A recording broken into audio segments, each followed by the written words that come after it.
CM Hemant Soren की आज Ranchi ED के सामने होगी पेशी। जमीनी घोटाले में पूछताछ के लिए किए गए तलब। सीएम हेमंत सोरेन दोपहर 1 बजे सीएम हाउस में पूछताछ के लिए तैयार। सोरेन की ओर से ईडी को पत्र भेजकर दी गई जानकारी। हेमंत सोरेन अब तक ईडी के 10 समन ठुकरा चुके हैं। जांच में सहयोग नहीं करने पर हो सकती है गिरफ्तारी। सूत्रों के मुताबिक जेएमएम ने प्लान बी तैयार रखा है। विधायकों की बैठक में गिरफ्तारी जैसी नौबत आने पर बड़े फैसले के लिए तैयार रहने को कहा गया। हेमंत सोरेन का गिरफ्तारी होने पर उनकी पत्नी कल्पना को चुना जा सकता है विधायक दल का नेता। सूत्रों के मुताबिक विधायकों के प्रस्ताव पर हामी भरने के बाद उनसे करवाए गए दस्तखत। हेमंत सोरेन ने मंगलवार को अपने पिता शिबू सोरेन से मुलाकात की। उसके पहले निजी काम का हवाला देकर दिल्ली में थे हेमंत सोरेन। झारखंड के राज्यपाल सीपी राधाकृष्णन ने चीफ सेक्रेटरी, होम सेक्रेटरी और डीजीपी से मुलाकात की। राज्य के हालात के लिए जानकारी। मंगलवार शाम सीएम आवास में हुई जेएमएम समेत सहयोगी दलों के विधायकों की बैठक। मीटिंग को लेकर किसी मंत्री या विधायक से नहीं की टिप्पणी। विधायकों की बैठक के बाद बोले स्वास्थ्य मंत्री बन्ना गुप्ता। कांग्रेस विधायक मजबूती के साथ सीएम सोरेन के साथ खड़े हैं। किसी भी परिस्थिति में गठबंधन सरकार का करेंगे समर्थन। झारखंड प्रदेश कांग्रेस अध्यक्ष ने हेमंत सोरेन की राजनीतिक हत्या की साजिश का आरोप लगाया। कहा, अन्याय करने वालों को नेस्तनाबूद करने की बनी रणनीति। जेएमएम सांसद महुआ मांझी ने कहा, सीएम को लेकर बीजेपी ने चारों ओर अफवाहें फैला रखी थी। अराजकता का माहौल बनाने की कोशिश की गई। केंद्रीय मंत्री अर्जुन मुंडा का हेमंत सोरेन पर निशाना। कहा, लोग ऐसे सीएम के बारे में क्या सोचेंगे जो दिल्ली आकर गायब हो जाए। बीजेपी सांसद निशिकांत दुबे ने अरविंद केजरीवाल पर हेमंत सोरेन को भगाने में मदद करने का आरोप लगाया। कहा, केजरीवाल ने सोरेन को वाराणसी तक पहुंचवाया। लैंड फॉर जॉब स्कैम में तेजस्वी यादव से करीब 8.5 घंटे चली पूछताछ। 12 अफसरों ने पूछे 7 सवाल। ईडी की टीम लालू यादव और तेजस्वी यादव के जवाबों में करेगी मिलान। ईडी ने सोमवार को की थी लालू यादव से पूछताछ। समाजवादी पार्टी ने लोकसभा चुनाव के लिए 16 उम्मीदवारों की पहली लिस्ट जारी की। मैनपुरी से डिम्पल यादव, फिरोजाबाद से अक्षय यादव और बदायूं से धर्मेंद्र यादव को टिकट। सपा ने लखनऊ से रविदास मेहरोत्रा को, उन्नाव से अन्नू टंडन को टिकट दिया। अंबेडकर नगर से लालजी वर्मा को मैदान में उतारा। सपा की पहली लिस्ट जारी होने से कांग्रेस हैरान। यूपी इंचार्ज अविनाश पांडे बोले, हमें नहीं दी गई जानकारी। 2024 में यूपी से सपा होगा साफ। सभी 80 सीटों पर खिलेगा कमल। डिप्टी सीएम केशव प्रसाद मौर्य का दावा। उत्तराखंड विधानसभा सत्र 5 फरवरी से होगा शुरू। सीएम पुष्कर सिंह धामी ने समान नागरिक संहिता पेश करने और पारित करवाने का किया दावा।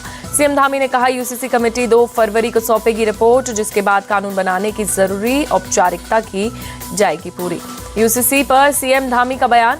ड्राफ्ट को लेकर राज्य कैबिनेट की होगी बैठक, फिर इस पर करेंगे चर्चा।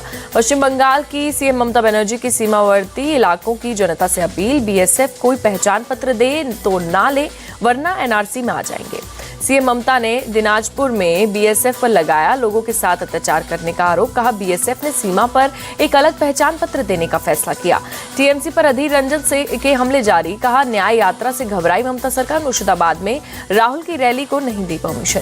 10 फरवरी को बिहार विधानसभा में होगा floor test. CM Nitish Kumar साबित करेंगे बहुमत। बिहार में नीतीश पर बरसे राहुल गांधी। कहा, प्रेशर पड़ते ही नीतीश ने ले लिया यू टर्न।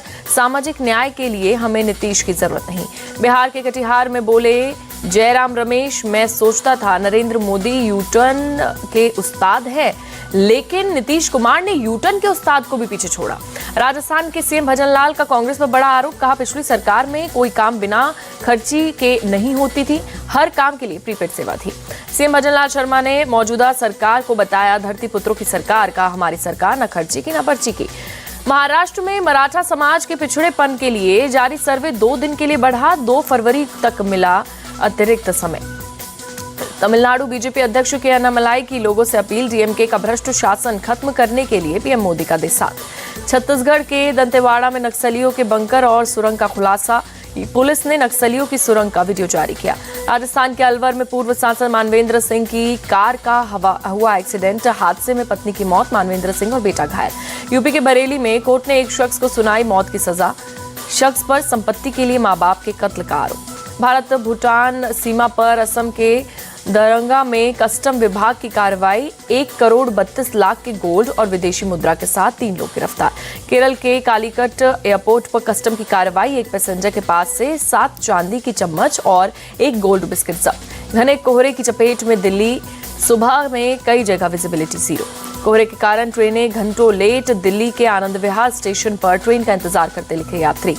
दिल्ली एयरपोर्ट इलाके में भी कोहरे की मोटी परत। कोहरे के कारण 50 से अधिक फ्लाइट लेट। नोएडा में शीतलहर के सुबह छाया घना कोहरा, ट्रैफिक की रफ्तार हुई धीमी। दिल्ली एनसीआर में कोहरे और ठंड को लेकर अलर्ट, अभी 2 दिन यही स्थिति बनी रहेगी।